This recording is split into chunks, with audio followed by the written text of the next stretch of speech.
Yup, this week's episode we have MMA fighter, D1 legend, Ryan Curtis with us. What's the story, Ryan? Oh, good, Sean, yeah. Just said I'd drop up and down a bit with you. No bother.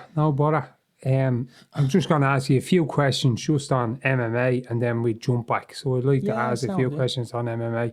So you're only after signing a new contract? Yeah. And with how many fight deal is that? Is that one that's fight just deal? one fight deal. All right. In a promotion over in Liverpool, Pro Bellum.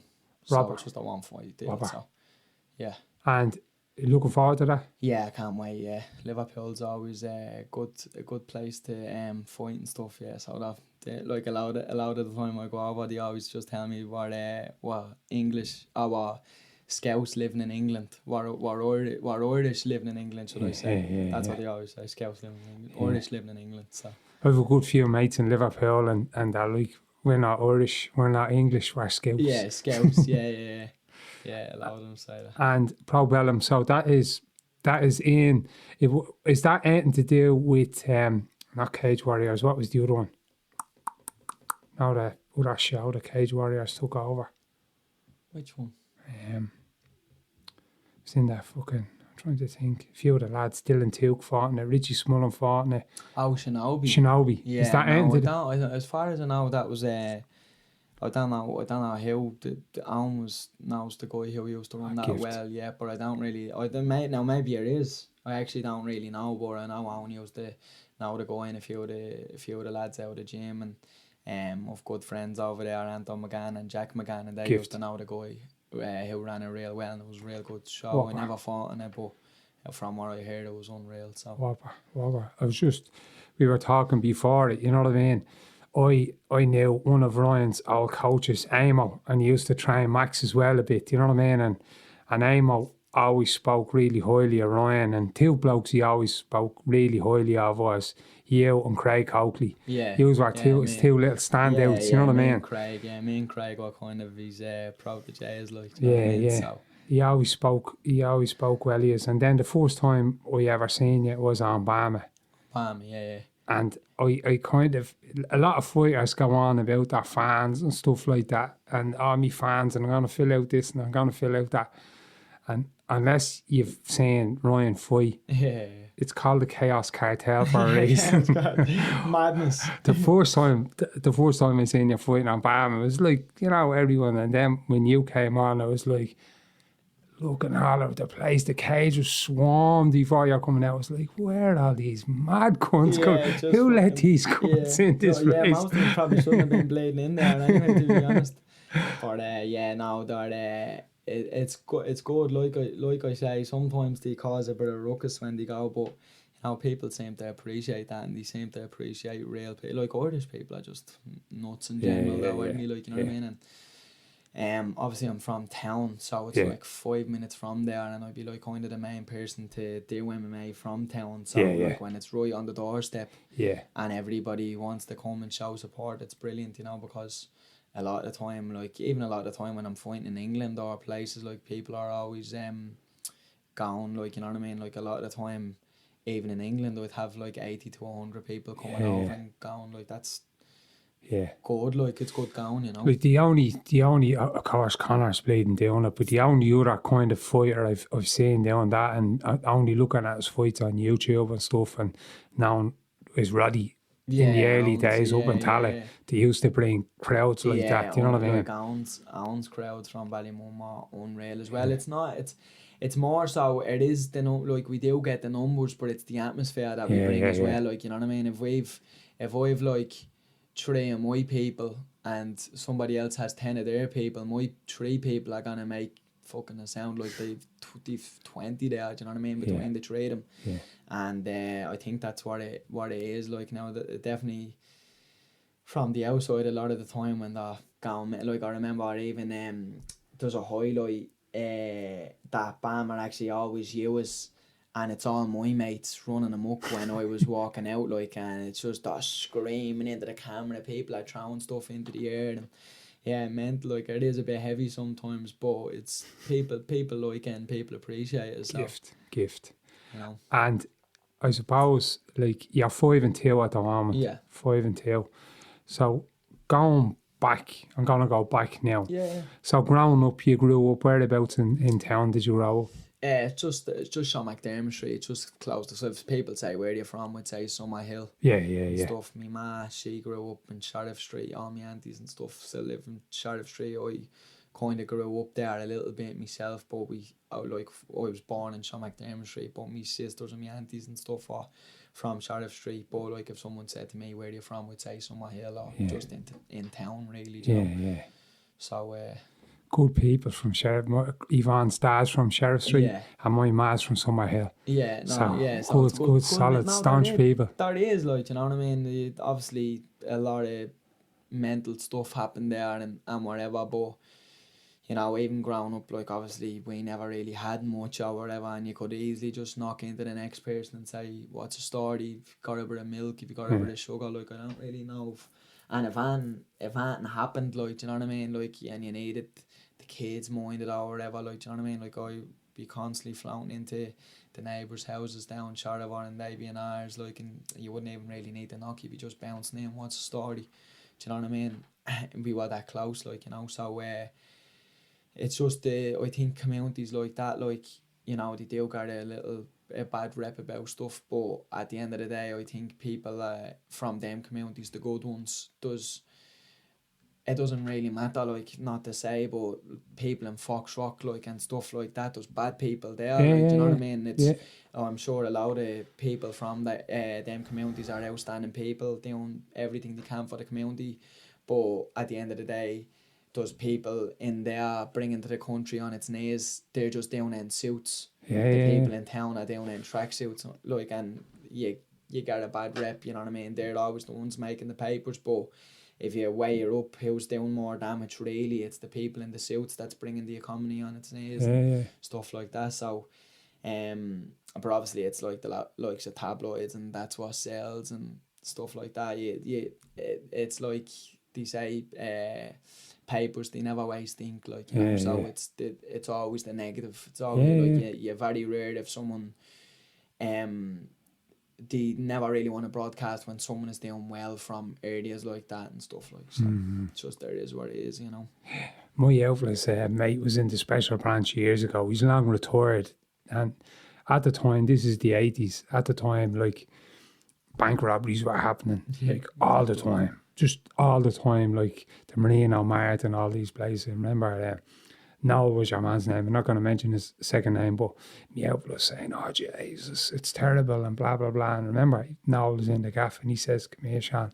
He says, there's more people robbing this country with ballpoint pens than doing jump overs. That's what he said. Like, you know what I mean? That's what he said. He was in the special branch, like, he says, that's what's happening. You know, that was in the 80s. Like, because at the end of the day, I know, like, it's intimidating and whatever, but, you know, someone's jumping over the bank counter or a balaclava on them, they might be getting, I don't know, like, whatever.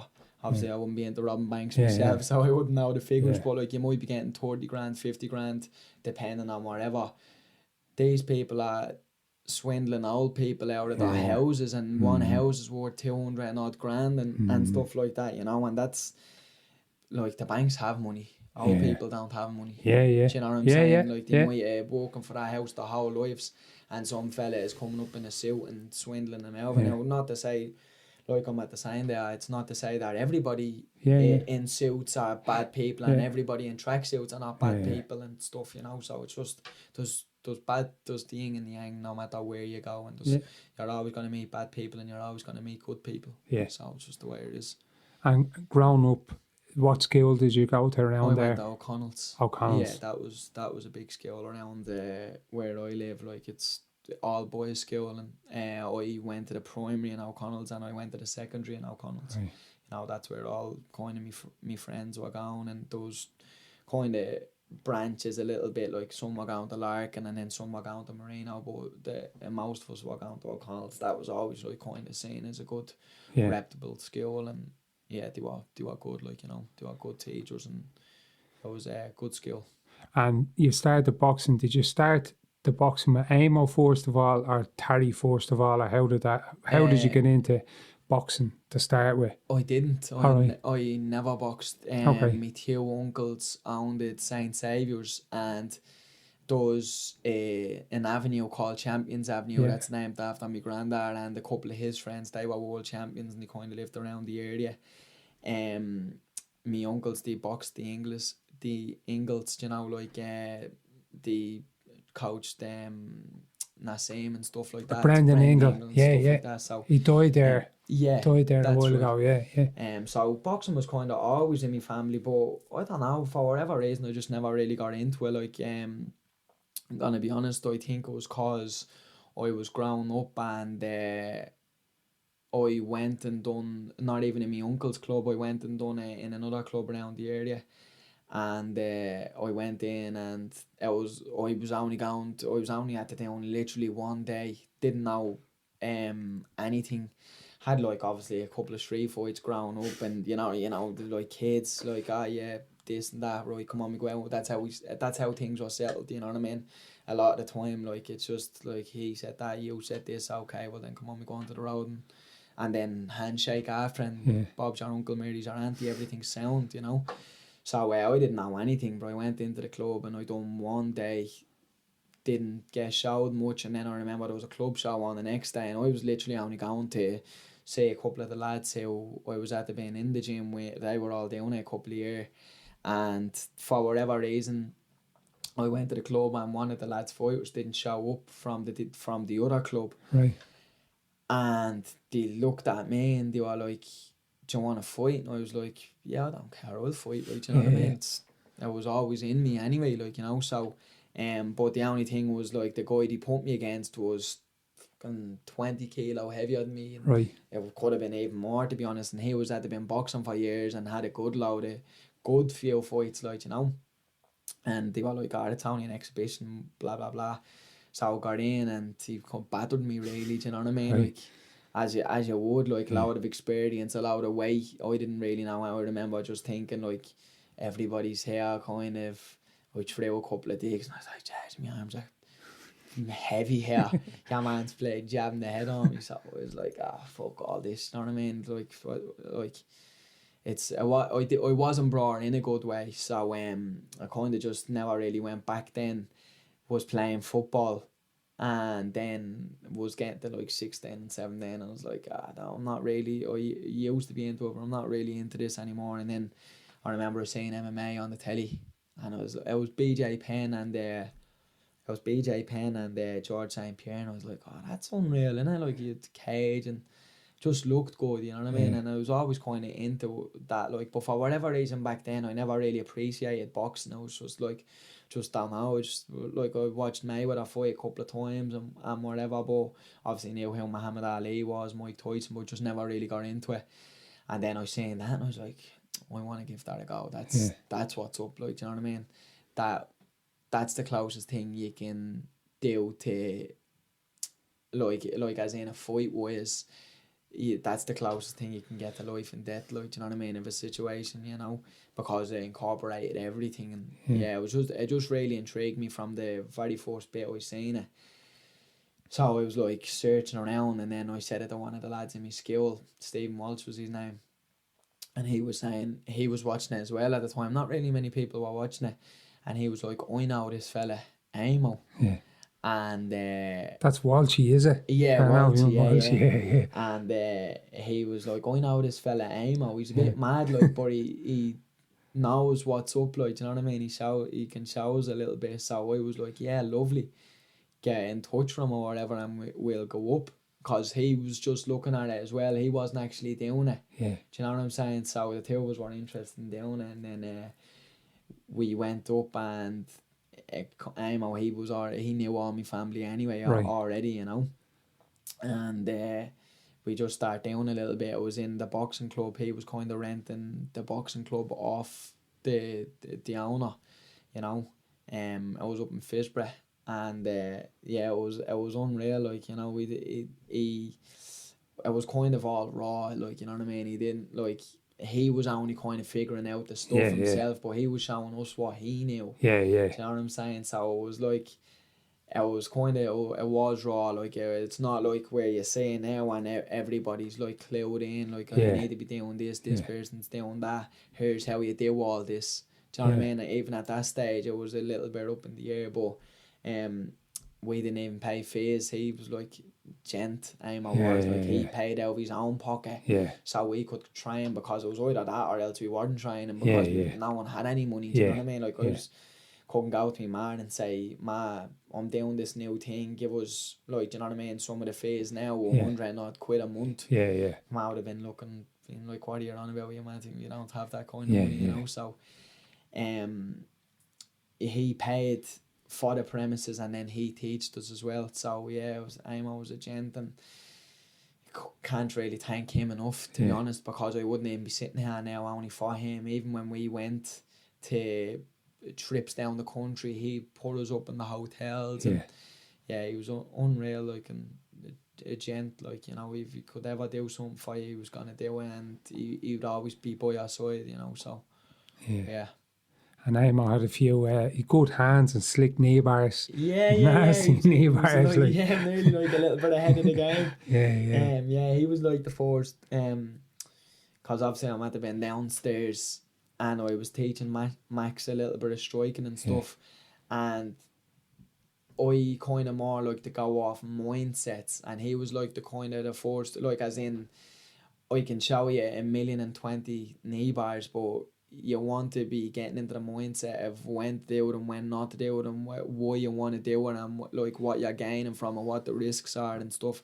So he was kind of like the first ever person to kind of like sit me down and be kind of like going on about like jiu-jitsu and MMA, like chess. Do you know what I mean? He'd kind of like, I'm a couple of moves ahead here, I'm really thinking about that knee bar, but I'm gonna wave this triangle in your face, so you defend that, and then I'm on your knee, you know. So it's a good mindset, you know, because anybody good, you're very rarely going to catch them with the first thing. It's going to be the third or the fourth or the fifth thing, like, do you know what I mean? Like, chain combos, chain wrestling, chain jiu-jitsu. Might be really thinking of a heel hook, but I'm going to slap on a Kimura, so you expose this side of your body, so I'm really thinking that side is low. Just mindsets like that, and that goes for everything really, because everybody, like a lot of the people at the high level, they know everything there is to do. Do you know what I'm saying? They know all the chains and whatever, like, you know. So it's, you're very rare you're gonna catch them with the first move or the second move, unless it's just you're just unreal at that one thing, and you're just going out and doing it, and nobody's gonna stop you. You know what I mean? That's obviously the level you want to be at with that one thing, but then you want to be also, if that one thing is not happening, you need to be baiting them with that one thing, and then bang. You know what I mean? It's he was like the first ever person to kind of get like a mindset of like thinking steps ahead as such, you know. And then you moved up to Roddy's. I went to Owens there. We were primal MMA at the time, I remember. The first day I walked into the gym, I remember there was just a couple of mats, and Owen was going somewhere, and he was teaching the class in his tracksuit, and he was in a rush to go somewhere. So we were only doing a little bit or something, because bear in mind the gym was only, I don't even know how long it was open. It wasn't open long, I think about a week or two. And the lads were training in Ballymun Kickums before that. I wasn't in that gym, I was in it when it was primal, and then I went up to Owen, and obviously because Owen had been around the game a lot longer, he knew how to break things down with clear instruction, and kind of, you know, because some people know everything there is to know about something, but they can't break it down for people to understand it the way you're supposed to understand it. Like, it's like Einstein says, if you understand something well enough, you should be able to make a 4-year-old understand it. You should be able to break it down to a 4-year-old. If you can't do that, then you don't understand it enough yourself. Do you know what I'm saying? So Alm's kind of like that. He was able to break it down in a way that makes a lot of sense. You know what I mean? And I'm weird in a way, because my mindset is I need to understand why I'm doing this and everything else. But like, you can't just come and say, oh look, Corda, I'm gonna show you this move, and that's it. I'm weird. I need to be like, yeah, but why does it need to be that way? And if you do this, what can I do then? And you know what I mean? So I just need to get the mechanics of it in my head, like, and a lot of the time, like, I get given out to him just like that, just like, just do it, and we'll cross that road, you know. So I get real in depth, and that's like about everything in life, but just in a way of understanding, I just need to, my brain works that way, you know. And when I'm explaining something, I explain it that way. I'll never just show you a move and say that's why it is, you know what I mean? I'm gonna say, oh yeah, do it like this because this is gonna happen, or else that'll happen, and here's the end goal. This is what you're really trying to grab, and here's what you're trying to accomplish out of move or whatever, you know, and the mechanics of it and stuff. Like, you know, I see, like, you know, he's a proper intellect. I'm not comparing myself to him, but like, I say, like, John Donoghue, he does it that way. It's more like it's more like of a mindset as opposed to like, here's a lot of technique, just do it. You know, but obviously he's a bit on the spectrum, like, so he's just on another kind of a level of thought process and stuff, you know, but it's good. He was a philosophy teacher. What I like about him, and I've never trained underneath him, but Max has, and I've probably spent, I'd say I've spent 10, 12 hours watching him teaching in New York. And what I like about him is, if you've ever sat in one of his classes, he speaks lower than we're speaking now. Lower. Right. And you have, like, when I was there, Nick Diaz was there, Jake Shields was there. There was about 10 UFC fighters. You Craig Jones, Gordon Ryan, Gary Townend, they're all in there. Matt Serra, Ricardo Almeida, the whole bleeding lot of them. And they're just, you would hear the pin drop, and nobody walks out to the mat late for him. And I like the way he doesn't play music, so you can hear everything. You know what I mean? And the way he breaks it down, like, it's I think until he came along, it was like, I'm going to a seminar. What are they teaching in the seminar? Oh, triangle. And then you go somewhere else and it'd be a Kimura. Whereas, like, Max has only trained under him a small bit, and he's going to go back again when this is all over and train with him a bit longer. But what I like about him is all his grips are the same. The grip for the heel hook is butterfly. Nice. The choke so for the guillotine, same. Guillotine, all the grips are the same. You know what I mean? And the way he breaks, like, the physics of it down, I really like the way he chains like you said, the way it was used to be a bit all in the air, but the way he breaks it down, because Max is like that too. He needs to, it needs to be broken down to him. Why do you want me to take this? What is it going to do for me? Exactly, you know, because, like, it's just, I just think, like, you just need to have a good understanding of it, you know. And it's just people who can break it down like that.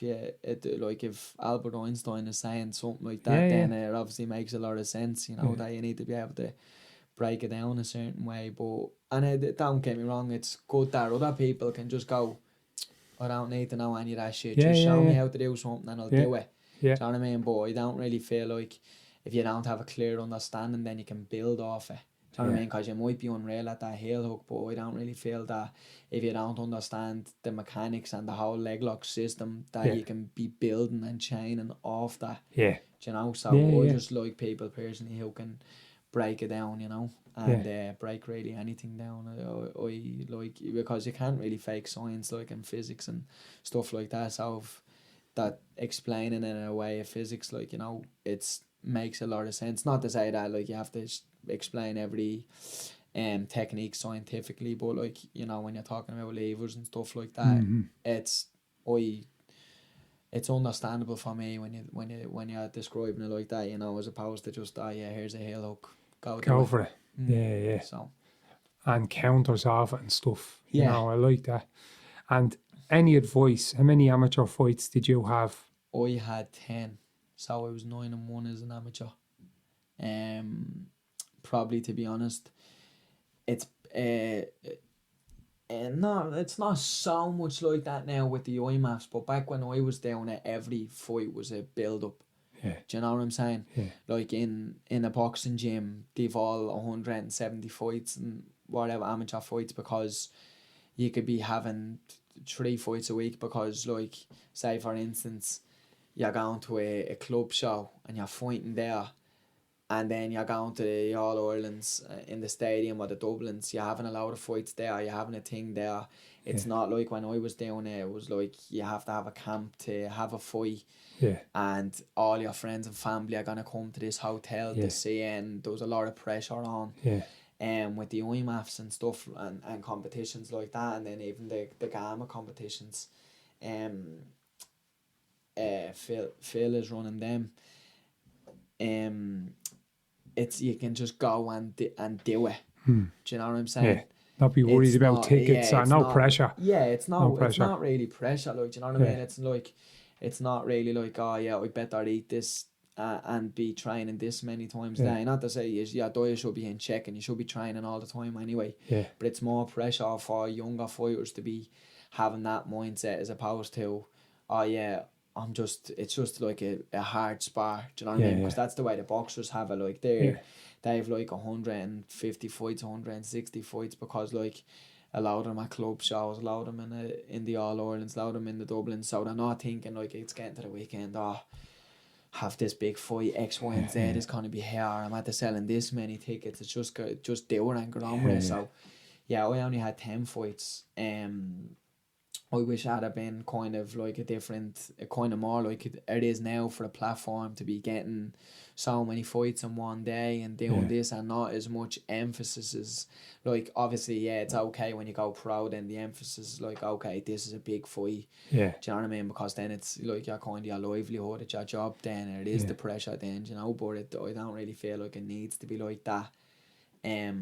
Beforehand, like, you should just be able to be going getting loads of fights and not be thinking too much of it, not be thinking I might lose, I might win, this person's coming to see me, that person's coming to see me, I'm in this big fancy hotel, and not to say like that every hotel that I fought in was fancy, but like I did fight in some good venues and stuff, like, you know, so and if you could do it again, you probably would have went to the IMAFs and fought. Yeah, definitely. What would you fight? About 20 amateur fights? What would you recommend to amateurs coming up now? How many fights to take? I don't really feel like there's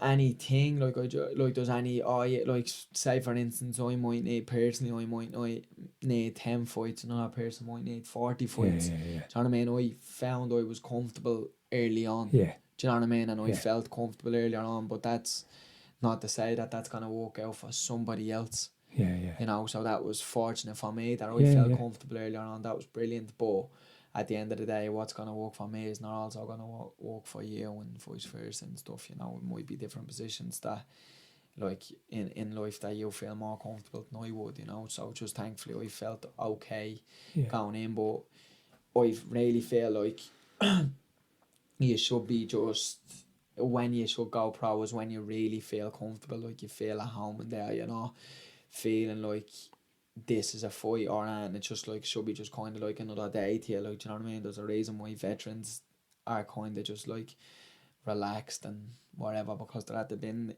in there a million times before.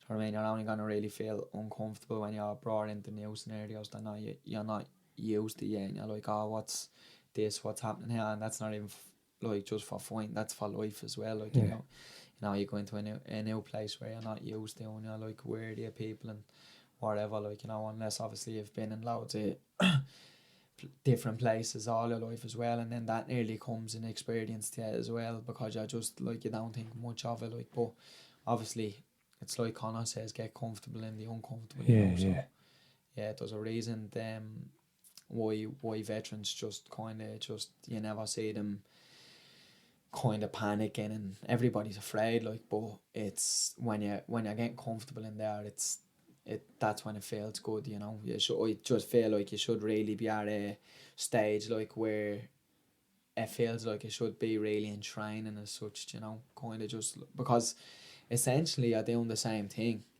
It's like what Chelsea says about putting the ladder on the floor and stepping on the little poles in between. If you put that on the floor, people be down there all day, up and down. But you put it between two big ladders and then ask you to do it. People are going to be a little bit more cautious and a little bit more afraid because the risks are bigger. Do you know what I mean? You're not being exposed in front of thousands of people in the gym. Do you know what I mean? And you know, like I know loads of people who's gym champions. Yeah, you see and them. it's Yeah. like me boxing coach Terry, he always says, like if you're having a bad day or whatever, he's like he might be having me work on right hands or jabs, sparring, and he'll say you're only working on jabs today, and he's allowed to do everything. Yeah. Then you might be at the getting battered, and he'd be like, what's he at the winning? Is he at the winning 100 grand in here? Is he at the winning a lot of medals now? Because it doesn't matter. Yeah. It's not here that it counts. It's under the lights. Do you know what I mean? You don't win any medals in the gym, so you need to be. It's the risks are big on. I know loads of people who was unreal in the gym, and then they go under the lights, and it's like I'd be looking at them and I'm like, where's blading this fella who was on fire last week, milling everybody, and now you put them in front of a few people and the lights are on and the risks are there, like the fear of failure is there, and you know, because it's not a nice feeling, like, you know, you're putting yourself out there. Like, that's why it pisses me off sometimes when average people comes along and they're saying this, that and the other, like, do you know what I mean? Like, even after putting on a good performance, some people would come over and they'd say, like, and this is just some average Joe, do you know what I mean? He's telling you, oh yeah, you done brilliant, but this, you should have done this, and I'm like looking at him and I'm like, mate, what do you know? You know nothing. You don't know what the pressure is of getting in here and exposing yourself in front of thousands of people, because that's what you're doing. You know, you're putting yourself out there to be like humiliated. Do you know what I mean? Everything's on the line here. You know, and then you have this fella getting up off the couch, blading nacho cheese still in his beard, like, you know what I mean? And he's telling you, you know, I find it funny with normal people that gas, like I'm a barber as well.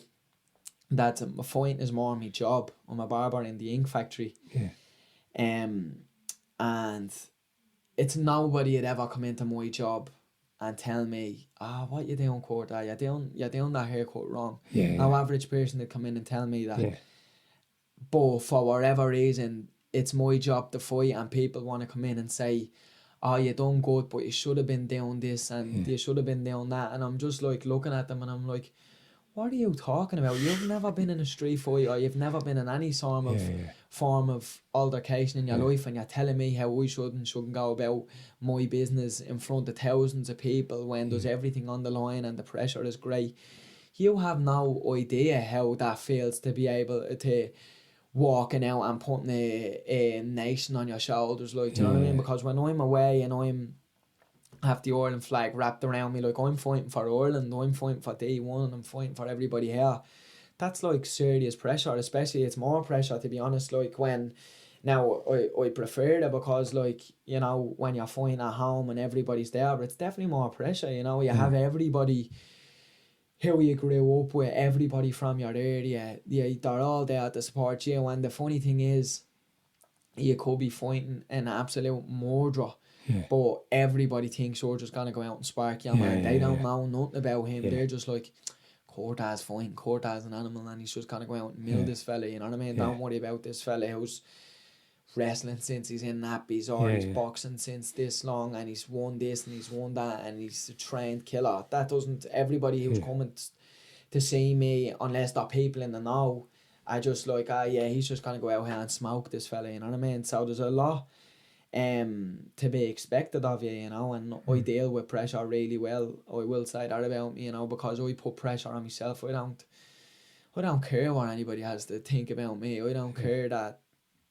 Josie down the road is thinking that I'm gonna go in and I'm gonna do this, and Mick down at the top of the hill thinks I'm an animal and I'm just gonna go in and punch. I put the pressure on myself. You know what I mean? I am the pressure for myself, and at the end of the day, when I take a loss on by myself. I don't give a fuck what anybody else thinks of me. Obviously my family and my friends, my close friends, they're always there, but my mindset is they're gonna love me whether I'll go out and mill a man in 10 seconds or get bashed for 15 minutes, you know, because at the end of the day, like, I've never really just went into a fight and just got milled. Do you know what I mean? It's like now it's because obviously I'm at a really good level, and the level that I'm at, like, it just really depends on the night, like, because I'm never fighting any bums. So I'm always fighting good people. Like, at the end of the day, I've only been beat by 1 and 2 in Europe. Yeah. The guy who beat me last, he won in his UFC debut and looked very well down it that night, you know. So I'm only fighting top competition all the time, you know. So a lot of the time when it comes down to on the night, like, you know, so it just might be a night and it might not be a night, you know what I mean? Some days you go into work and you're like having the time of your life, and then some days you're going into work and you're just like, I'm not feeling it today, you know what I mean? And sometimes it's your night and it's not your night, you know. And that might be definitely who put in more hours during the gym, who recovered better, who was getting better sleep, who was eating better food, who was having the better coaches, who was having the better supplements, who was getting the better advice, you know, who deals better under pressure and stuff like that, you know. There's a lot of that's why MMA is so up and down, because there's a lot of factors of what's actually happening, you know. But yeah, it's just funny to be hearing average people tell you should be doing this and you should be doing that, and you know, it's crazy to be listening to people talk that, and they actually, you know, even I watched last night, I was watching the UFC just up until the Reece McKee fight. So I missed all the fights this morning, but I was looking at the results today, and I was looking at the Facebook comments, and obviously Darren Till lost, and people are giving breakdown analysis in the comments, and they're like, oh, he only has a 1-2, and every time he's coming out, he's doing this and he's doing that, and then you click into that page and it's some donkey wrapped around his board and he's fucking the size of the table, and you know what I mean? Or else the classic is he might have a United icon as his profile, or, you know, it's fucking some Batman character or something as his icon, and I'm like, this is the internet. Do you know what I mean? You see behind it, you click onto their profiles, and it's like people who would get from the top of the stairs to the bottom of the stairs, and they're bollocksed.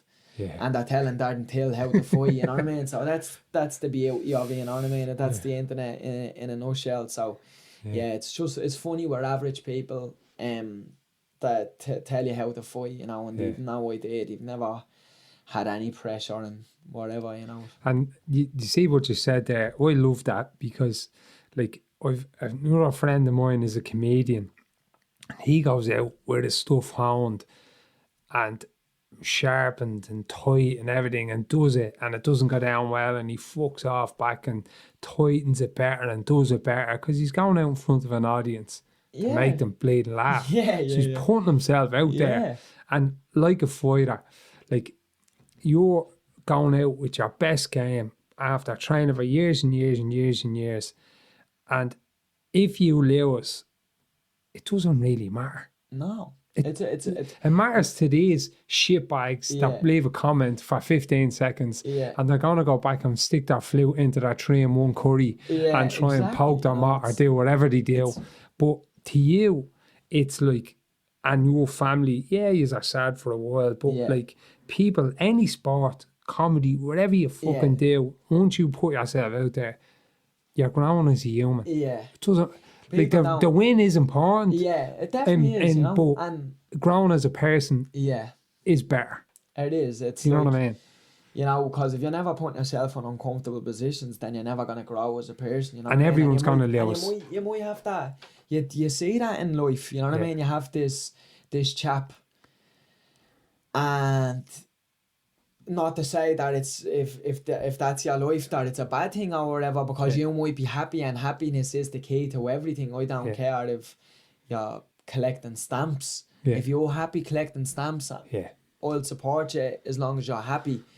But it's like people fall into the pattern of, what should you do in life? Well, I should go to school, I should get a degree, I should get married, I should have kids, I should get a mortgage. Do you know what I mean? Now, all that stuff is brilliant as long as you're actually happy in life, but how many times do you see people who do all the safe stuff and their life is monotonous? It's just rinse and repeat, rinse and repeat until one day they just get they explode. Yeah. Do you know what I mean? And it's you have to be taking risks in life, and not to say that you have to be a fighter or you have to be putting yourself on a pedestal for anybody. It's just like you have to be uncomfortable in life to grow as a person. I find you have to take risks. Yeah. If you're playing the safe bet, you can obviously always take calculated risks, which is the smart thing to do, but it's still risks nonetheless, and things can still go bad. You know, but you have to be taking risks in life, and you know, people who take risks in life, they're usually going to be the ones who appreciate fighters and appreciate people who do take risks. Like your comedian friend might look at me and say, do you know what, he came up short, but fair play, he put himself out there, because he knows what it feels like for that to happen, you know. So it's easy for people to be sitting back and comfortable and whatever, and that is, like, unfortunately as well, that mindset is 2020 now. Do you know what I mean? That's what really, to be honest, that's why I love you and I love this podcast. I always see the stuff you put up, and I'm just like, John talks so much sense, like, do you know what I mean? And you really do, and it's like 2020 is a pity party. Do you know what I mean? Like, the kids are growing up now, and they're like, fair play to you. You tried your best, and you know what I mean. It's like you're getting wrapped in this little cocoon. You know what I mean. They don't face adversity like they might have years ago. You know what I mean, and put themselves out there.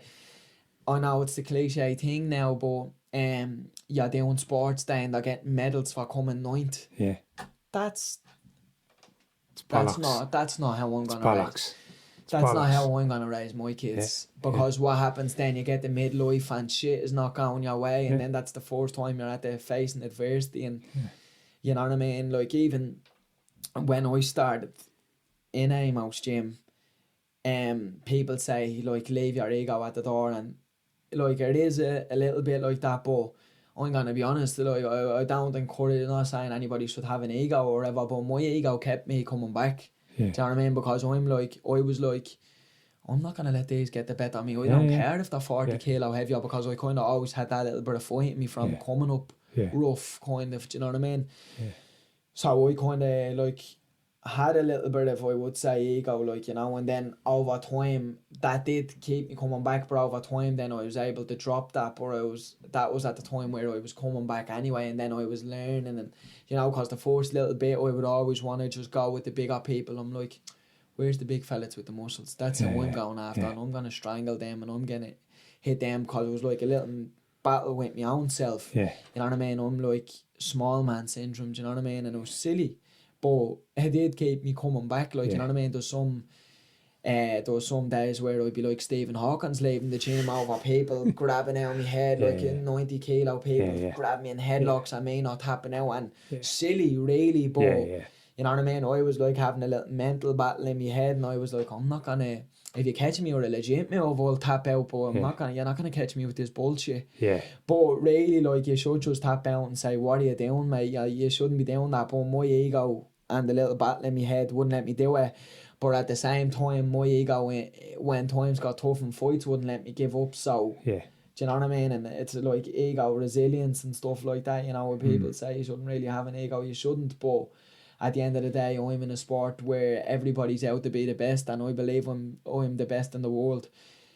Not right now, because I think I'm lacking in experience and stuff, and just little things, like, you know what I mean? But I genuinely think I can be the best in the world, and I will be the best in the world at some stage. All I have to do is keep on showing up and putting in the hours and asking the right questions, and just keep on showing up, and you know, that's what it's all about, really, and just having that mindset of, I can be the best, you know what I mean? I might not be right now, but I will be there someday. You know, and it's not an easy climb, but you just have to keep on going. So that's my mindset, is I don't have any time for people who make excuses and make things. If people, I help people all the time, they tell me their problems or whatever, and I give them solutions. But some people who's just coming at me with negativity all the time, oh, this is happening, and like, don't get me wrong, there's plenty of times I could have made up excuses in my life from the area I came from, and some of my family being messed up on drugs and, you know, stuff like that. Like, I easily could have turned around and go, oh, this is shit. Like, it's all like the fault, like my fault because I grew up in this shit area or whatever, you know. It's like what I say, the same water that boils the egg melts the potato. You know what I mean? It's like, it's how you look at it.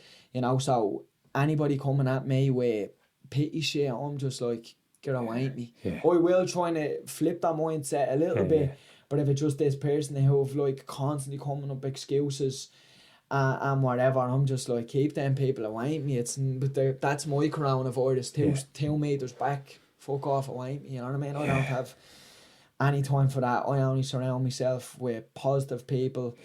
Most of my friends are very positive people. My girlfriend is very supportive. I'm very positive.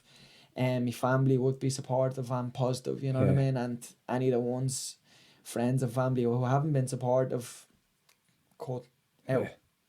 Don't deal with you anymore, you know. But you see what you're saying there. It's like we use this mantra in the house all the time. If you live in the problem gets bigger. If you live in the solution gets bigger. Yeah. Do you know what I mean? So a mate of mine is strung out on crack at the moment, and I'm trying to give him a dig out, and I was trying to get him up to Owen's place. I can't go down and headlock him out of his gaff. Of course. You know, I'm saying, we're going to be here at blah, blah, blah time. I'm going to be here. I'm going to be... Instead of, it's easy for me to be all jaw and say what you should be doing. In my little experience on my 45 years on this planet, I've made so many mistakes that if you lead by example, by the actions you take. Yeah. Do you know what I mean? Yeah. You're doing your thing. It's like, you want to be negative, and I'm the same way. When can't start giving me bleeding excuses, I'm just like, sound. Yeah. I'm be out here at 7 o'clock. You're there. If you're not, see you after. My mindset is, you know what? For someone who wants to be helped, I'll drive to China now for them. But if you don't want to help yourself, then I don't give a fuck. Yeah. That's my thing. I've had friends like that. I've had family like that. If you want to help yourself, I'm all ears, and I'm gonna do what I can for you. But if you want to help yourself, well, then I'm not wasting your time. I'm not wasting my time, and I'm not wasting your time. Like, you know what I mean? I had this conversation with my strength coach Robbie, from the ISI. Like, you know, there's loads of the good guys, John Connors, Owen Lacey, Adam from the ISI, and my like I was only saying to Robbie the other day, it was like, I'm not here to waste your time, and I'm not here to waste my time. When I'm here, I'm working. And if I'm not working, then I shouldn't be here, you know what I mean? And that's my mindset. Like, you know, if you want to make yourself a better person, then here I am, and I feel like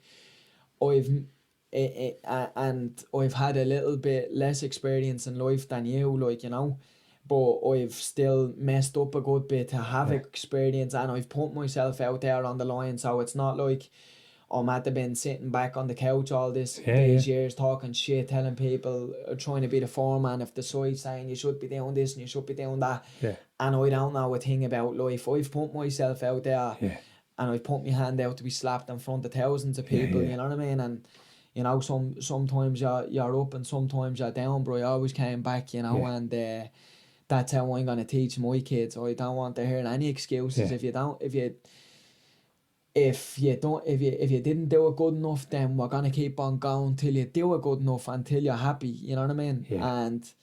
And I just don't have any time for time wasters and people who make excuses. You know, I'll help you all I can, but if you're not gonna do it yourself, then I don't care. You know what I mean? Get away me. And that's why I always appreciate you, because you're always telling it like it is. And a lot of people don't like to be told how it is, and because it's 2020 and you're not even allowed to say I'm bringing home the bacon. You know what I mean? What is the world coming to? Like, you know what I mean?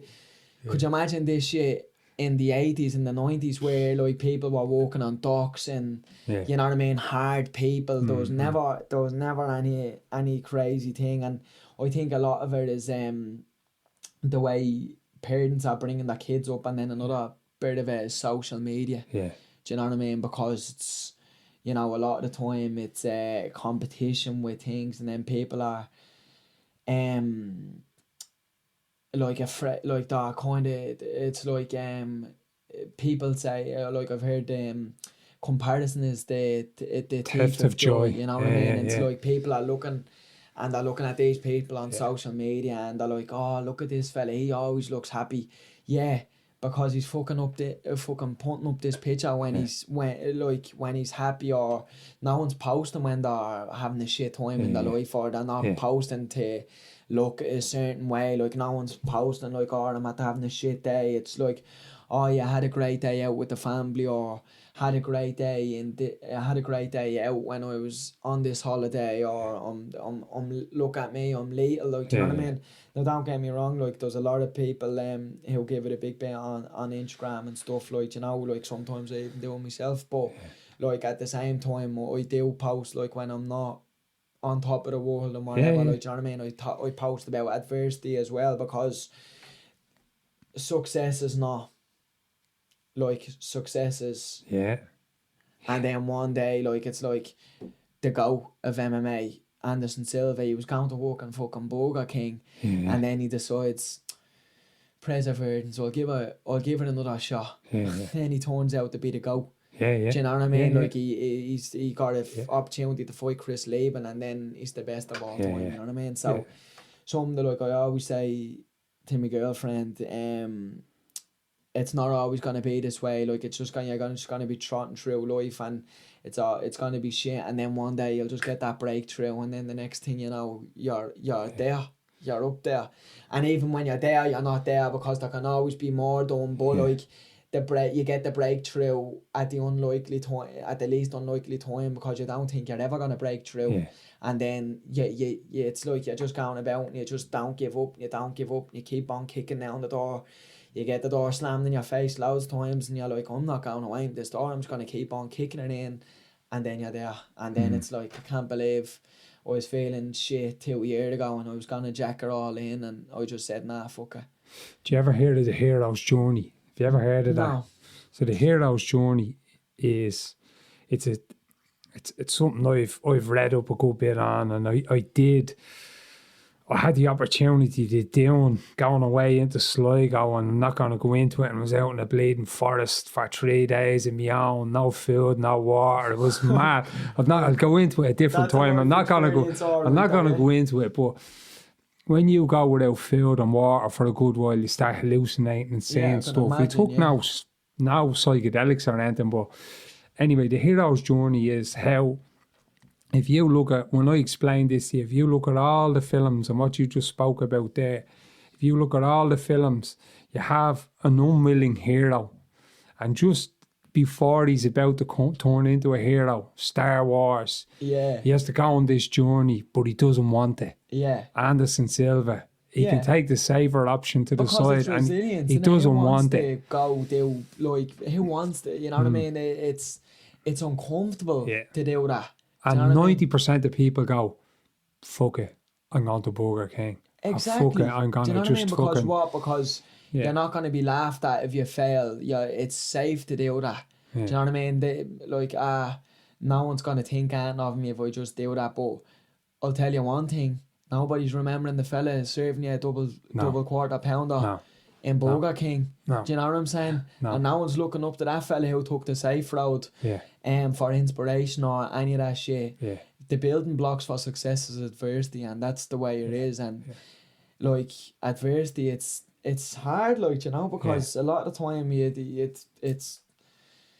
it's up and it's down, and it's a nightmare, you know what I mean? It's like, I'm at the coming up short, that shit. And, you know, especially with fighting, when you put yourself out there in front of, you're vulnerable in front of that many thousands of people, it's the loneliest sport in the world when you're in that cage, and your man's at the gate, his hand raised, and you're standing there like a bleeding.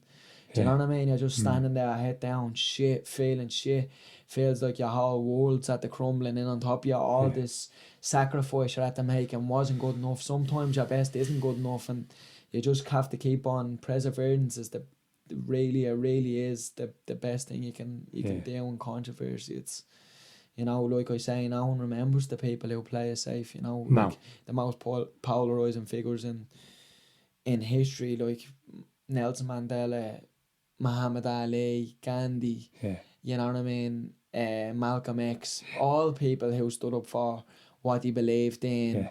you know what I mean, put themselves out there through controversy. A lot of people told them they weren't right, they shouldn't have been doing this, that, and the other. And that's like they came to like their whole life was built around controversy. Yeah. You know, and they're still being talked about to this day. Yeah. You know, no one's talking about that guy who's played the safe, who got this degree and got that degree. And I'm not saying like that anybody who's in college now getting a degree, because there's great perseverance and getting a degree and being educated. You know, it's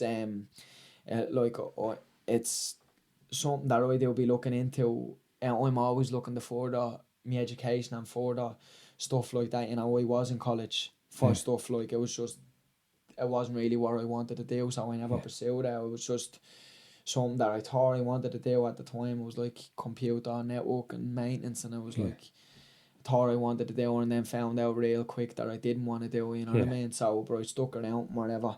But I'm always trying to further my education. But that is it. Like there is great perseverance in stuff like that. Like, you know, but you see the way you're that age, and I'd say this to any athletes out there. Like I came from a cycling background, tried me luck, went to America, cycled all over the place, Australia, everywhere, and I discovered about myself that I thought was really good. And then when you get into it, there's no hiding away. There's 5,000 John Lallys out there just as good. Yeah. Do you know what I mean? Yeah. And I found that out about myself. I'm not going to say here going, jeez, I could have been and I could have been. No, there was 5,000 blokes out there way better than me. Yeah. And compared to all them, I was shy. So I steered in a different avenue. But I always say to Max, and I say the same to Christian, and I say the same to you or any young people looking at this, there's loads of time for education. Yeah. Your youth is only there like once, whereas the education or whatever.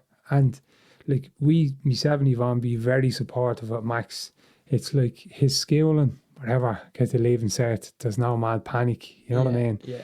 If you want to pursue this, we're here to support you, bring you wherever you need to go. But, you know, it's a young man's game. Yeah. You're not going to be doing this. It's definitely not, like, you know what I mean? You know, when you start getting heavy into the 30s, the body is not recovering well as it was in your 20s and stuff like that. You know, the brain, unless you had to be in a punch bag for most of your career, your brain is still there. Yeah. And everything else, like, you know, obviously that's the importance of moving the head and stuff like thinking defense, you know, keeping the looks going. But that's always going to be there. Yeah. Do you know, like fighting is a young man's game. You know, you can go back to school and whatever, like, you know. So and it just personally, like, you know, it just sets you up for all that kind of thing, I think, you know, because it teaches you. I personally think you face more adversity doing stuff like that, and it can teach you lessons for life, as opposed to school can, like, you know what I mean? You know, obviously you can be unreal, like, now a book off by heart and whatever, but that's not teaching you much about life, you know. With like being an intellect, like, it's brilliant for certain things, but when life gets hard, like, and you've never had to go through any shit in your life, that's not teaching you much for, you know. So I think it's a good building block, and like I say, it is a young man's game, so you can go back to that whenever you want, you know. So like I'd suggest having a little thing that you're doing or whatever, if you are in college and you have your degree but you want to take fighting serious, you can definitely walk around it. Do you know what I mean? But just realise that it's a young man's game, and you can't be in and out kind of. You can be still getting your degree and stuff, you know, but you can't be slacking off and training and then thinking you're just gonna bounce out in front of a lot of people and be breaking people up. You know what I mean? I think there's people getting degrees and stuff, and my nephew recently got his degree out of UCD. Unreal. And I think the most amount he was doing was about 13 hours a week in UCD. Now, he's a very good cyclist, but I think, like, then it's like you're doing 13 hours a week, you're trying to catch up in the gym, and you're fucking broke. Yeah, it's tough. For me, just for that, I would, this would be my suggestion for guys. Yeah, do your bit in the gym and try have a little side mixer, hustle. Yeah. Cutting hair. Yeah. Everyone needs a few quid as well. Exactly. You can't just be bleeding broke all the time. And you're broke all the time, and then your own morale goes down because you need a few readies. Yeah, and you need to train, you need to feed yourself, look after yourself. You need to live. You know know what I mean? So, and especially if you have it, like I don't know, like responsibilities, like you're paying bills, you have a little family going, you know what I mean? Everybody needs to do something, but at the same time, it's not all sunshine and rainbows, and you might have to live shitty for a few years to obviously set yourself up for the rest of your life. Yeah. You know what I mean? That's where people hate that in between stage, because that's the shit stage. You know what I mean? It's like, you're not living the life that you want to be living right now. But my thing is, I'm gonna live shit for a couple of years to live great for the rest of my life. Do you know what I mean? And not to say that you have to be making millions or anything like that. I just want to be like comfortable and whatever. And above all, everything else, I like money. Like I do like flash things and whatever. But my thing is, as long as you're happy, that is the main thing. Brilliant. You have a great family. If this big house, you have a nice car, but you're happy. Do you know what I mean? That's the big thing. Like a lot of times, you know, people, they're always talking about this, that, and the other. Like, I have this, I have that, but are you happy? Do you know what I mean? It's, where did you go to school? What are you doing? What do you do? This, that, and the other. But no one ever talking about you're happy. Like, you know what I mean? I know loads of people with money and they're miserable. You know what I mean? Their life is monotonous. And, you know, it's having that safe life. Now it's at the paying off in terms of wealth. But what are you describing wealth as? Like, you know what I mean? You've 500 grand in the bank, but your life is in shambles, and you have this board who's clattering the head off you every time you're coming in late. And you know what I mean? The kids don't respect you. You know what I mean? It's just what is your happiness? Are you happy? Like, are you happy in life? You know, that's my wealth. You know, it's easy to, oh yeah, I'm financially set up. Who cares? Like, do you know what I mean? If your life is miserable but you're financially set up, you're pissing in the wind. You know. No. Right, happiness to me. People say, what would you describe as happiness? Going out early morning with me bleeding dogs, bit of jiu-jitsu, food in the fridge, bills paid, kids happy, out to the sea and strangle a few cunts in jiu-jitsu. Brilliant. That's happiness. That is happiness. Do you know what I'm saying? That's it. That's simple, and it's happiness. You know, it's, people are under this misconception that, like, to be happy you have to be super successful and whatever. Like, obviously you have to have some success in your life to bring wealth and bring whatever, because even having a degree and having an education is success. Achieving something. Achievement, You know, it's the lazy people who want to sit back and life owes you nothing. That is the way it is. You're not going to sit at a poker table at the highest level in the world, because life is essentially a very high level thing, obviously, you know. And you're not gonna look to the dealer and go 7 and a 2. Fuck that, mate. Give me them pair of aces. Do you know what I mean? You play what you're dealt, and that's the way it is. You make the best of it. With no time, like, again, of no time for people making excuses. You know what I mean? You've 2 arms, 2 legs, a brain. You know what I mean? There's people over in Afghanistan with no limbs. Be thankful you're not that person. You know what I mean? You have to walk 7 miles to get a bit of water. Be thankful you're not that person. So, and it's funny in countries like that, like, you know, they're the happiest people. You know what I mean? Because they don't, it's the same thing. Comparison is the thief of joy. They're not looking at Jim down the street with his big house and his fancy car. They're just happy to be alive and happy to be functioning, you know. And I think if everybody in the world had that thought process in life to be happier, you know. It's the reason why people are not happy is because they have this idea in their head that they need to be doing this to be happy, they need to be doing that to be happy. And you know, thank God that I'm young enough and I know all this knowledge from speaking to other people and knowledgeable people in my life, you know. So I have this mindset where I could be sitting here and being like, nah, this is a load of shit. I grew up here and, you know, there's rough shit happened in my life. I'm not where I want to be because of all that stuff, and they got a head start over me. No, you know what I mean?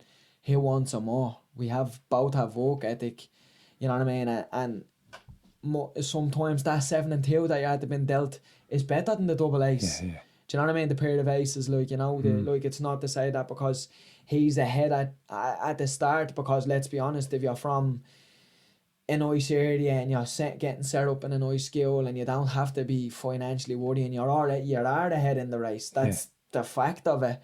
And a lot of the time, I don't want to be that person, but like, society is geared towards keeping the rich and the poor people poor. Like, I don't want to sound like that kind of person because I don't have that mindset, but if you look at it, it's black and white. You get some people and they're already off to a nice school and they don't have to financially worry and whatever, you know. And the poor people that are around bad people and that around negativity, you know what I mean. And a lot of people aren't mentally strong like myself to be able to see the good in things and have the switch and be fortunate enough to come in contact with good people in my life who have changed the thought process. And you know, so it's unfortunate sometimes, you know, but perseverance and resilience is the best thing. And it's the mindset is the real thing. What way you looking at thing, like, you know, you don't want to be that person saying the bad and everything, like what you were saying about the problem, living in the problem and the solution.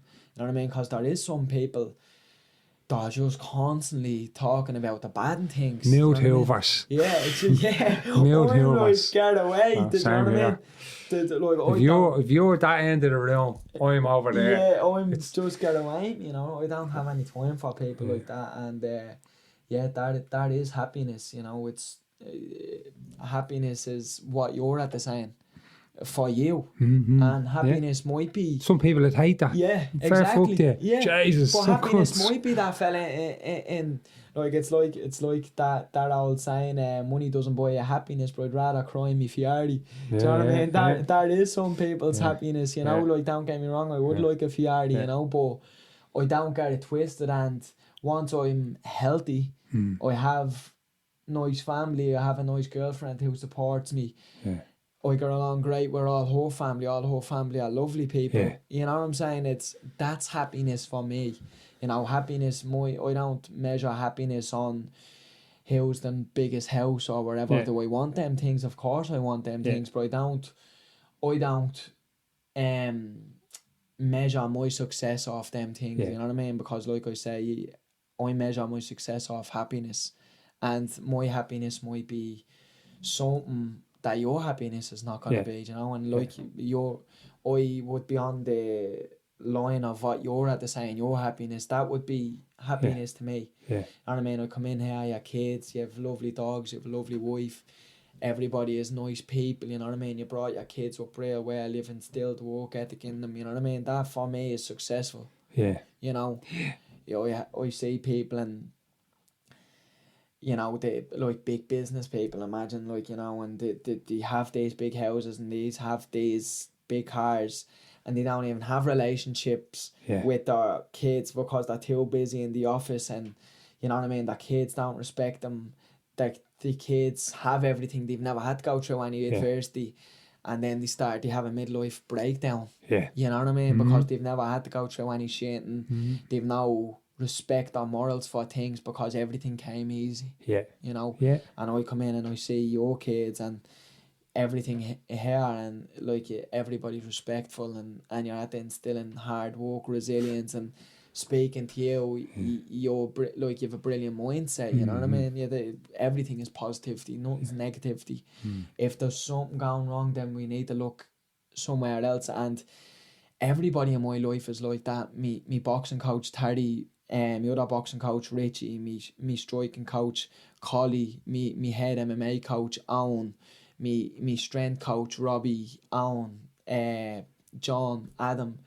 You know what I mean? Everybody is like that, you know. Like every time I talk to them, like, you know, even I would work a lot of time with Robbie, and he's like a brilliant person. You know what I mean? He's like he's like the person that I want. Like when he's breaking stuff down with me, he was like, give me a breakdown on essential amino acids for 45 minutes yesterday, and it's like breaking down everything. And he's a great positive person to be around. So and it was funny, right? He goes, we are doing some little test thing, like, you know what I mean? He said, put your arm out and think of like the like positive people in your life. You know, first he said, think of like somebody who's really always bringing you negativity and always have negative thing to say and whatever.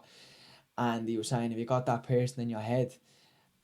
And I was like, no, and I wasn't even just saying it. I was like, I can't think of someone in my life who's a negative person because I've shut them people out of my life a long time ago. So I actually was standing there for about 3 minutes, and then he got pissed off. He was like, look, just think of something bad and like hold out your arm and you can resist.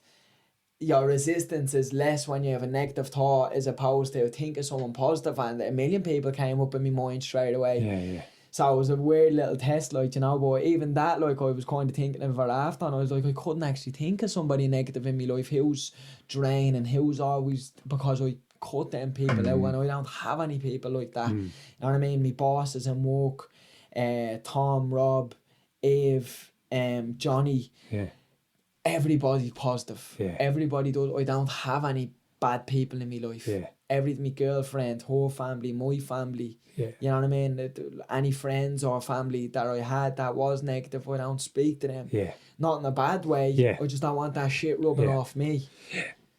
Now I'm a similar vein. I do have negative people in my life, but I never consult them on anything. I don't need to consult them on anything. Do you know what I mean? I never bring anything to them. I'm always very nice and respectful to them, but I'm just like, listen, I'm doing my thing over here. Some people look at the way I raise my kids or do whatever and go, that comes off the wall. He's in the sea and he's this and it's my life. I see all that shit you going drinking over there and fucking going away the weekends with your mates and doing loads of sniff and all that. That's, you have a great time over there. I'm doing this shit over here. I'm not criticising you. Exactly. I'm doing my thing. Do what you want to do. That's what makes me happy. Do you know what I mean? Yeah, exactly. Do what makes you happy. If, like you say, if that's what really makes you happy, going out every weekend and getting off your, you know what I mean, getting off your head, fair play to you. If deep down that's really what makes you happy, brilliant. Do you know what I mean? What makes me happy is eating good food, talking to good knowledgeable people like yourself, you know what I mean? All my coaches, going through adversity, you know what I mean? Because I know it's going to make me a better person, you know what I mean? And you know, getting challenged by people as well. Why are you doing that? You shouldn't be doing that or whatever, like, you know, and because nobody has it all figured out, like, you know, like, it's not because I'm saying because I genuinely am happy in life. It's not to say that my way is the best way. It's just, that's the way I take about my business, and it makes me happy to be like that. You know, so that's the way it is for me. There is no measure of success. Success for me is, are you happy or are you not happy, and it comes down to that. I liked earlier on what we were talking about as well was the diet and the BCAAs. Years ago, like 22 years ago, this coach I had, cycling coach, he came through the East German school, you know what I mean? So what he used to say to us was, and I kind of, Max is a bit young for this, but myself and my mom would be very strict, like with food, you know what I mean? I wouldn't be as bad as I was, but for me, food and athletes, food is like steroids. Yeah. It's the most underutilized performance enhancer. Yeah. 100%. And I liked what Connor said there a while ago. He quoted LeBron James that he spends £1 million quid a year on good food. Yeah. Like, and you were talking about the BCAAs and explaining them that you're talking to the boys in the ISI. Like, back when I was doing the gig, it was like, it was explained to me. I'd be similar. why do you want me to eat this and drink this? And your man says, you see that B12 and B6s? Yeah. What that does for you is it delays the onset of your body producing lactic acid, which means you can go harder than the cunt beside you on the hill without creasing up. I'm like, sound. That's I'm all sold on that. That's all I need to know. And like that, I'll go into some depth in stuff like that. But as long as you give me a clear description of something like that, that's all I needed to know, and that's why I'm taking it. I'm brilliant, but yeah, obviously Conor is a big advocate for health and stuff like that, and then him saying about LeBron James, like, that just makes so much sense. Like, you know, it's like you have, like, the thing is, there's a reason why people say your health is your wealth. Yeah. You know, like, when I have kids, I think the way I'm gonna do it is I'm gonna be kind of having them eat really well all the time, and they might, if they're doing stuff that I like, that I see kind of like positive, and they're doing what they're told, kind of, not that I'm like saying like I'm gonna control or whatever, you know, but if they're playing fair and they're doing everything they should be doing, then the kind of the bad stuff like the McDonald's, or I might let them have them every now and again, like, but it won't be personally because I know how bad shit food is. It won't be a regular thing for my kids or for my family, because I know how important eating right is. You know, now don't get me wrong, I'm not sitting here saying I'm the picture of health. Yeah. There is a balance. Yeah, there's a balance. Because there is a balance. And then the mind snaps, you know. You're like one of them intense cunts going, here's this cunt again. Do you know what I mean? There's a bit of balance. You can't be like that, but at the end of the day, I would drink very rare. It'd be rare enough that I would drink, you know. I'm always eating good, healthy enough. But then between fights, like, sometimes I might get 2 or 3 takeaways a week where, like, in camp, like, today is me, I get one bad thing today. Do you know what I mean? And I've been thinking about that bad thing since last Sunday. Not that, like, it's just a good drive, you know what I mean? Because when you're eating shit all the time, it's just another day at the office, innit? It's like, I'm eating this curry, and then you feel shit after it. But, like, I'm like, can't wait for next Sunday after I eat this, because, like, I'm at the earning this, because I'm at the training 3 times a day and pump my body through the ringer. But I'm also eating all healthy stuff. Do you know what I mean? To earn this, you know? So it's kind of like that is my thing. So for me, most of the time, I would say, even between camps, I would be 70-30, probably 80-20, and then when I'm in camp, I would be probably 95%, and then the couple of 5% is like, I might have a little bit of bread every now and again if I'm feeling shit or whatever, because you have to, like you say, you can't be too, like, you know what I mean? You're like a monk then. There's a balance. You know, there is a balance. I just think your health is your wealth, and you know, you like Steve Jobs or whatever, you know, on his deathbed talking about, like, I've this much millions in the bank and I had this car and whatever, but you can't bring them to the grave with you. Do you know what I mean? So if you're living the right lifestyle, mentally, just way as important as physically, you know what I mean? It has to be a balance between both. You can't be just this mad negative thinker, but you're going around eating salads and clean. You know what I mean? This is, you know what I mean, the big one as well. So it has to be kind of in sync, you know. But like I say, you can't bring any of that shit with you to the grave, and that is the important thing. Like, you know, you have to be eating. And even as an athlete, like, the thing that's going to stop you most likely is injury. Yeah, you know, exactly. And if you're eating Domino's, not drinking proper water, chicken fillet rolls left, right and centre. Now, Max does eat like that a bit at the moment. He's 16. Yeah, let him off. He's at fucking... We've, up until about 14, my mat is like a bleeding personal chef around him. Do you know what I mean? But he's doing whatever he's doing at the moment. 16.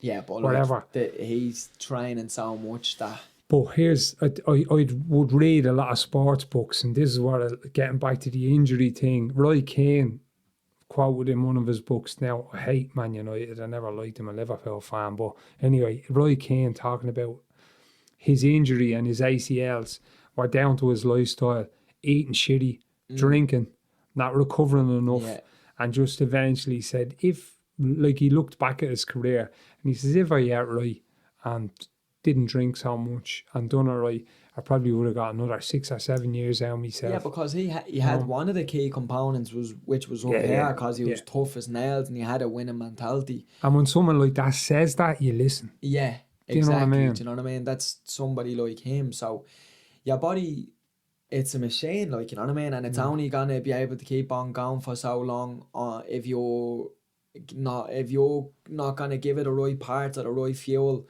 It's only going to be able to go for so long, do you know what I mean? Before it goes, look, like, it's like you not putting the proper oil in your car, or it's like your car's just going to go, fuck this, I can't, it's not what I should have in me, so we're going to break.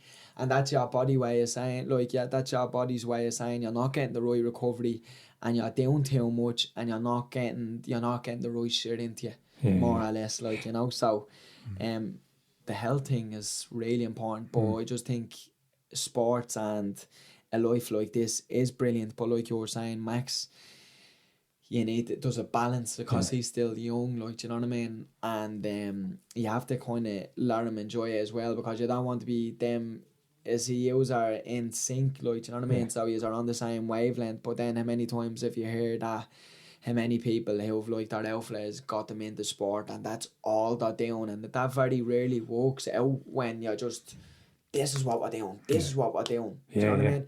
Now, don't get me wrong. When I get my own kids into sport, I'm gonna be somewhat like that, because I'll have no time for excuses. If you're at the losing, then we're gonna, how did you lose?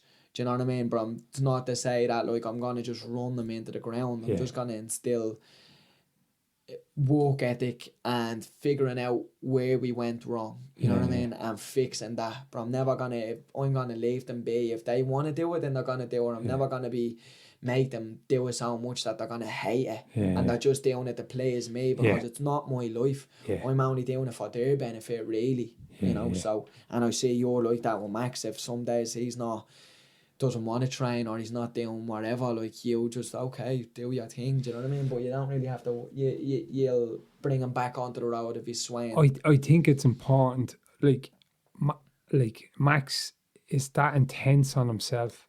He's that driven that if he says, I'm not training today, I'm like, grand. You know, because Max did 3 sessions on Friday. So what I'm saying is that is, like, rest is really important. Rest and food for sport are really important. And MMA guys and jiu-jitsu guys don't rest enough. They don't rest enough. I always had everything, but the rest is really important. It's really important. My mindset was, and it is somewhat of a good mindset, but not always the smartest. I was like I might, there's like mad times, like, where I'd be out running at 3 in the morning, like, you know what I mean, coming up to a fight thinking, like, I'm not sleeping. Do you know what I mean? I'm getting one over him. Do you know what I mean? But sometimes that's counterproductive, because he's getting a great night's rest. Then I'm at the bin like a dummy out on the road. You know what I mean? Thinking I'm fucking out working him, but he's putting in the better work the next day. Do you know what I mean? Because it's not about quantity, it's about quality. Do you know? So I'm starting to figure that out with the lads out of the ISI, and, you know, the likes of John Connors, Aaron Lacey, Robbie. Do you know what I mean? I'm learning that with them, like, even though they've always been a big part of my game, like, it was the mental battle with me, because I was too stubborn to say, no, you need this rest, or you need to go swimming, or you need this sauna, you know what I mean? Even I've a brilliant massage guns Ireland send me out the thing, and that's one of the best things that I've ever used for recovery, you know what I mean? It's like a little massage gun, and I have a portable sauna in the house, so I go swimming with you in the sea. Brilliant, like, do you know what I mean? All good forms of recovery. Obviously, getting a good night's sleep is essential as well. And so I'm working smart as well as hard now, because I always had the hard work. I just needed the smarter work, you know what I mean? So, and Max is like that as well. You know what I mean? You never have to worry about him drifting. You know what I mean? Because he's always thinking. You know, and that's brilliant. You know, I hope when I've kids, they're gonna be like that. Like, and it's not to say that I want all my kids to be athletes. It's not that. I just want them to be what's going to make them happy, but they might want to do that with something else. Yeah. But I want them driven and I want that focus. I don't want them drifting off. But it's the balance. Yeah. You know what I mean? You can't be just like, no, go back doing that. Yeah. You know what I mean? So you have to let them have the balance and get whatever they need to get out of the system, and you know what I mean, go play the PlayStation with their mates. You know, no, so it's important. It's important. It's everything in life is balance, isn't it? Really. Like, I'm looking at MMA as a fan. I'm looking at some of the boys down in Charlestown, like, and you can see, like, gymnastics, cycling, sprinters, whatever sports. I just have this eye for athletes and good ones. Yeah. I can just look at a person, how they move, and go, that cunt's something about him. You know what I mean? Yeah. And there's, like, what I like about, I train down in Charlestown and Max is down there in the evening times. What I like about Charlestown and Owen and the gym down there, there's a mentality down there. You probably don't see it, but I see it from the outside because I do jiu-jitsu in the morning with Scott and I do a couple of jiu-jitsu classes, and I'm not like, I'm putting on the bleeding MMA gloves on the internet, you know what I mean? But I'm looking, and I look at guys like Ado and Adam Muhammad and the young fellas coming through, and then they've something about them. Ado and Adam Muhammad. You see they've all got work. And Jer Harris. Something about them. You've something about you. Yeah. And I don't mean, I'm not blowing smoke up your arse, like, I'm saying, you just move differently, and Scott as well. I throw Scott into that bracket. You do things differently than the rest. And the rest are looking at you as, like, Adam and Ado, their skill set isn't there yet, but your skill set is. But you are moving upwards and you're dragging them up. Yeah. And it's like Danny Hall talks about this as well, and I understand what he's saying. There's a lot to be said for a small gym. That no one gets away with. I'm going up to train up here and I'm training over there and I'm just training with him today. It's like, now you're all out there. No, because there's no clicks. Do you know what I mean? You're not going to be... You're all going out there to wreck each other. Yeah, exactly. And wreck each other, making each other better. You know what I mean? Because I do say to even people, look, when we move around, I'm going to put it on you, but I'm not putting it on you to be a dickhead or be like that. I'm just putting it on you. And, like, putting it on some of the beginners, will put it on them in a nice way, in the sense that I can make you just realise, look, this is how it's going to feel, without having you in a corner and curling you up into a ball, you know what I mean? Because at the end of the day, you need to be bringing them people through. They're the people that's going to bring you to the next level, do you know what I mean? Because, say for the likes of Ado and Adam, who you're at the mention, they're coming up, so now I'm saying to myself, okay, they're nipping at the heel, so I have to raise the bar, do you know what I mean? Yeah. And like I was even talking about earlier on, like, about the ego thing, I'm not that kind of helped me at the start and whatever, and I still kind of have it, because I still kind of think, I'm going to be the best in the world and whatever. So it's still somewhat, like, it's not really so much of an ego, but just kind of something in there. But it's not so much that I'm walking around the mat and I think I'm the bollocks and I think I'm better than everybody else. I ask you loads of questions. I ask Max loads of questions. I'd be asking people before me Ian questions, Scott questions, Danny questions. They were even Scott and Danny started after me, and I wouldn't have no problem if I see they're working something real nice that I like. I'd have no problem approaching them and saying, Jay, you can't mute that. What's that? That's nice. How do you do it? Do you know what I mean? I don't think, like, I don't think I'm walking around the mat, I'm here the longest, or I'm here such and such, I'm the bollocks, do you know what I mean? No, I don't have that mindset. I definitely do have that mindset where I am the bollocks and I think there's nothing like me, but in a different sense, you know what I mean? I'm not walking around the mat thinking, I can mill him, or you know what I mean? So sometimes, like, when I'm going and I'm putting it on people, it's enough sugarcoat. Do you know what I mean? People are not gaining that, me going in and tip-tapping. You know what I mean? That's leading them into a false sense of security. Do you know what I mean? They don't want to go under the lights then and being like, Jesus, wasn't this hard in the gym? Do you know what I mean? Because everybody's tippy-toeing around. But there's that balance. You can't be putting people in the corner and up end in the meter. Do you know what I mean? So there is now cliques in the gym. Everybody's there to get better, and everybody's like, what do they call it? What do they say? Yeah, high rising tide carries all boats. Yeah. So that's my thought process, and I constantly ask questions to lower belts, higher belts, people, you know, because I'm getting a good mix down in the likes of Collie with Collie and Craig and me boxing coaches, and I'm up there and whatever, you know, but I'm not never losing track of me goals and like losing sight of where I need to be. It's all for MMA. Do you know what I'm saying? So I'd be always asking questions relative to where I'm going, you know. Yeah.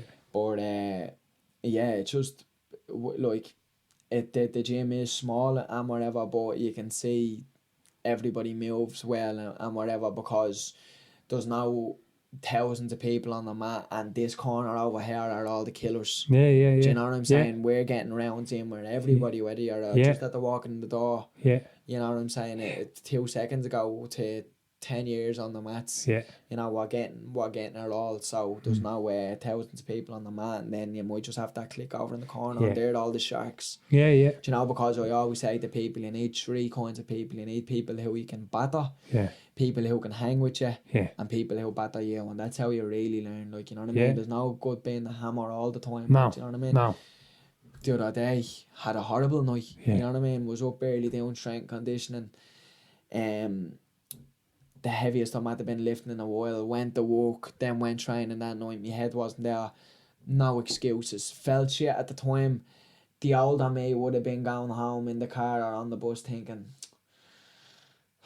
this is a lot of bollocks. You know what I mean? I'm not getting bet round by people who shouldn't even be lacing me gloves up. Do you know what I mean? But that's the way it is. Sometimes you're the hammer and sometimes you're the nail, and that constantly humbles you as well, you know. So if you're not switched on, you know what I mean? My head was on my pillow that night, you know what I mean? And that happens sometimes as well. It's important as well. You know what I mean? Because like I don't know, was it Matt Hughes used to say, you're only as good as the best person in your gym, do you know what I mean? So lucky for us, everybody's really good and everybody's doesn't have an ego, so they're constantly getting better. No one's stagnating. You know what I mean? And I felt like I was at that level for a little bit for a while, like, you know what I mean, where I was like, no, I'm great, like I just know a lot, and I was stagnating a little bit, and then I was like, nah, scratch, fuck that mindset, you know what I mean? I need to be constantly learning, because I'm always constantly learning, you know what I mean? And that's my mindset. I want to learn, you know what I mean? If someone I don't care about cars, do you know what I mean? If someone's telling me something about cars and they've something knowledgeable to say, well, sit down and listen, and it's good to process it. Like I always want to be learning about all kinds of knowledge. So especially in MMA where it's really yoked me, but I was stagnating for a little bit, and then I was like, nah, that's not the way it should be. It's the way that you've always thought that you should be always evolving, and everybody has that mindset in the gym, so everybody's bringing each other on another level. I'll show Max something and Max will show me something, and then I'll catch Max with something, he'll catch me with something, and I'm like, oh, I'm at to showing him that I need to figure something else. Not a great person's Gary Rooney is brilliant as well, like, and Jer, they all bring something to the table, you know what I mean? So, and they can all show you stuff where you're going wrong and what you're doing, and we're all here to help each other, because if I'm over here with my little bag of tricks and I'm keeping the jab, no one knows how to get around my jab, or I'm kicking the legs off someone and no one knows how to defend it, you know what I mean? That's brilliant, but you're only doing what you already know, instead of coming up for like problems where, you know what I mean, they're like, okay, now they're checking the kick or they're not there for the kick, now what do I need to do to bring it to the next level? Do you know what I'm saying? Because my mindset is I'm constantly setting people up for stuff. You know what I mean? They're not biting on me bait, or they're not stepping into me trap. I need to be setting a better trap. I'm working on something to get them to do, and I might be snatching this, but I'm thinking about that, you know what I mean? And like we had talked about earlier on, that is how you catch people, like, you know what I mean?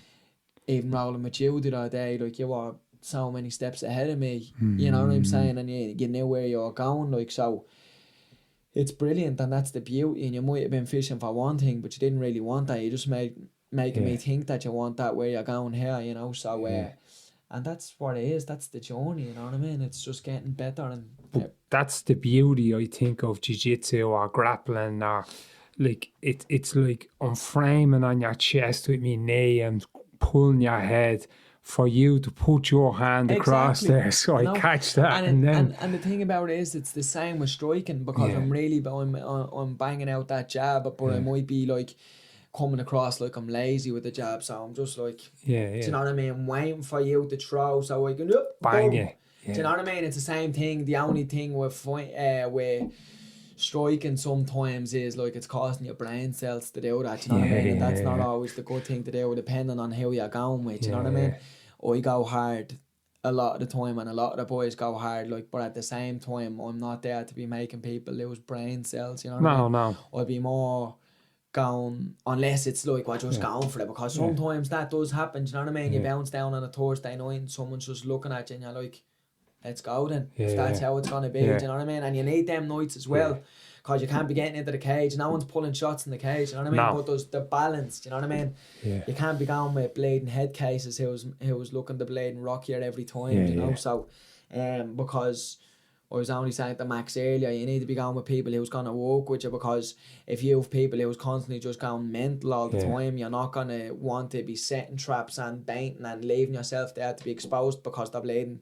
They just want to have a walk. Do you know what I mean? And then you're like, oh, well, I better not do that again, or else just going to catch me with a big shot. Where, like, a lot of the time when I go with people and they're trying to, like, obviously because I'm a bit ahead and they be trying to do something to me, and I figure out what they're trying to do, I'll let them know, okay, I know you're trying to do this to me, but I'm going to hit you with this, but I'm not going to hit you hard. I'm just going to let you know that I know what you're doing, I recognise what you're trying to set me up for here, and I'm going to catch you, but I'm not going to mill you with it. Do you know what I'm saying? Because then they're like, I'm not doing that again, because now I just feel stupid because I'm at getting creased for a left hook or a, you know what I mean? I'll go a little bit to the body, but I'll more ease up to the head. Like, but then sometimes I will go to the head when we're all going, and it's just a night, because some nights you just bounce in and it's like, let's do it. You know what I mean? And you need them nights as well. Like, you know, boy, you don't want to be forgetting the phone off your. Or the code off your phone, or forgetting your address on the way home, you know what I mean? None of that shit. What's my board's name again?